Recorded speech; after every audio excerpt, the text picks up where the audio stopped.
السلام علیکم ورحمۃ اللہ وبرکاتہ۔ حضرت رابعہ بصریہ، ہر شخص ان کے نام سے واقف ہے۔ حضرت رابعہ کا جب تولد ہوا تو وہ سردی کا زمانہ تھا اور سردی کی سخت رات میں حضرت رابعہ کا تولد ہوا 97 ہجری میں۔ جب حضرت رابعہ کا تولد ہوا تو حضرت رابعہ کی ماں اور بہنوں نے حضرت رابعہ کے والد محترم سے کہا کہ بابا، گھر میں چراغ جلانے کے لیے تیل نہیں ہے، آپ کسی پڑوسی کے دروازے پر جائیں، گھر جائیں اور ان سے بطور تیل قرض لے کر کے آئے تاکہ چراغ میں تیل ڈال کر کے اس چراغ کو جلا کر کے اس بچی کو ٹھنڈ سے بچانے کے لیے ہم اس چراغ کی روشنی میں کچھ کپڑا تلاش لیں۔ حضرت رابعہ بصریہ کی ماں اور بہنوں نے بار بار جب اصرار کیا تو حضرت رابعہ بصریہ کے والد محترم ایک پڑوسی کے دروازے پر گئے۔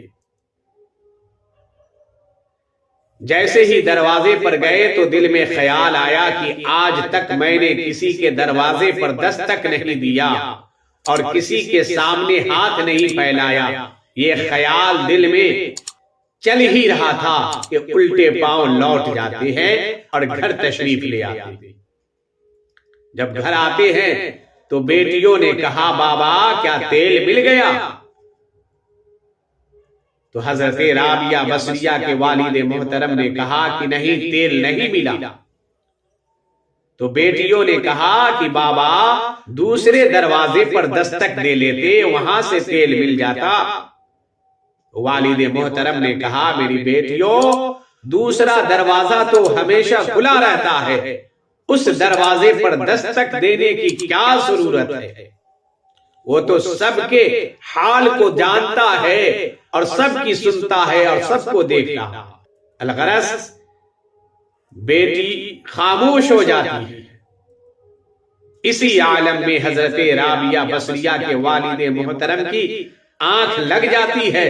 جیسے ہی آنکھ لگتی ہے خواب میں سرور دو عالم صلی اللہ تعالی علیہ وسلم کی زیارت سے مشرف ہو رہے ہیں۔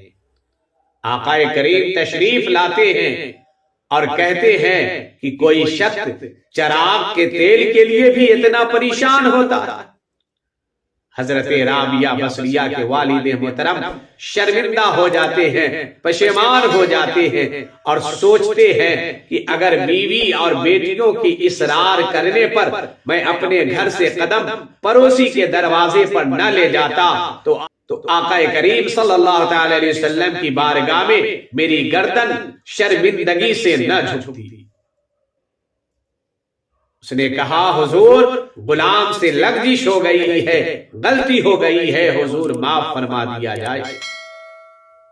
آقا کریم صلی اللہ تعالی علیہ وسلم نے فرمایا کہ تمہاری بیٹی رات کے اندھیرے میں پیدا ہوئی ہے، اس رات کے اندھیرے میں جس کے بعد سورج نکلتا ہے اس کی روشنی دور دور تک پھیلے گی اور وہ ایسی ہے کہ اس کی دعا کے سبب سے میرے امت کے 1000 لوگوں کی مغفرت ہوگی، بخشش ہوگی۔ اللہ اکبر کبیرہ۔ اس کے بعد آقا کریم صلی اللہ علیہ وسلم کہتے ہیں کہ والی بصرہ کو میرا پیغام پہنچا دینا۔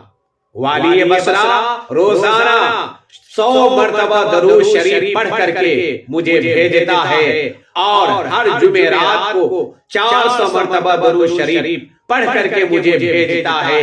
آج بھی جمعے کی رات ہے، آج اس نے یہ ہدیہ نہیں بھیجا ہے، اس کو میرا پیغام سنا دینا اور کہنا اس سے کہ کفارے کی طور پر وہ تجھے 400 درہم دے۔ حضرت رابعہ بصریہ کے والد محترم جب صبح ہوئی آقا کریم صلی اللہ تعالی علیہ وسلم کے شرف زیارت سے شرسار ہو کر کے والی بصرہ کے ایوان میں پہنچ جاتے ہیں اور والی بصرہ کو آقا کریم سرور دو عالم صلی اللہ تعالی علیہ وسلم کا پیغام سناتے ہیں۔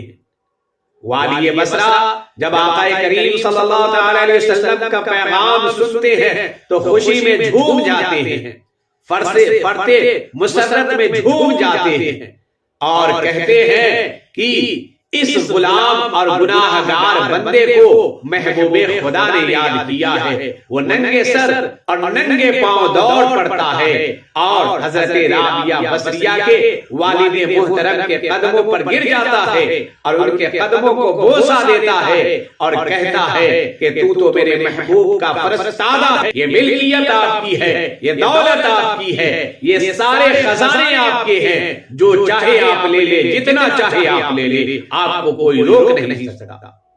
حضرت رابعہ بصریہ کے والد محترم کہتے ہیں کہ مجھے نہ سلطنت چاہیے نہ مال و دولت چاہیے، جتنا سرکار نے حکم دیا ہے اتنا ہی مجھے چاہیے، مجھے سرکار نے 400 درہم کا حکم دیا ہے، 400 درہم ہی چاہیے۔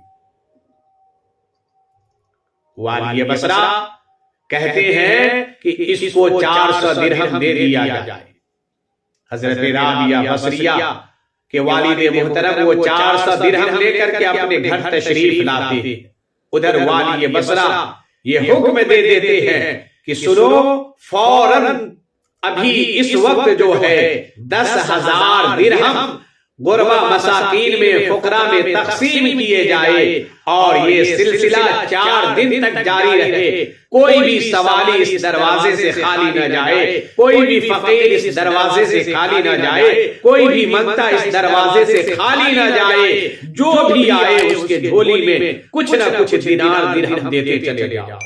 اللہ اکبر، ایسے ہوتے ہیں اللہ والے، نبی کے عاشقین کہ نبی کے نام پر اپنے زندگی بھر کی کمائی لٹا دینا پسند فرماتے ہیں، زندگی بھر کی کمائی مصطفیٰ کے نام پر کر دو اپنی پائی مصطفیٰ کے نام پر۔ السلام علیکم ورحمۃ اللہ وبرکاتہ۔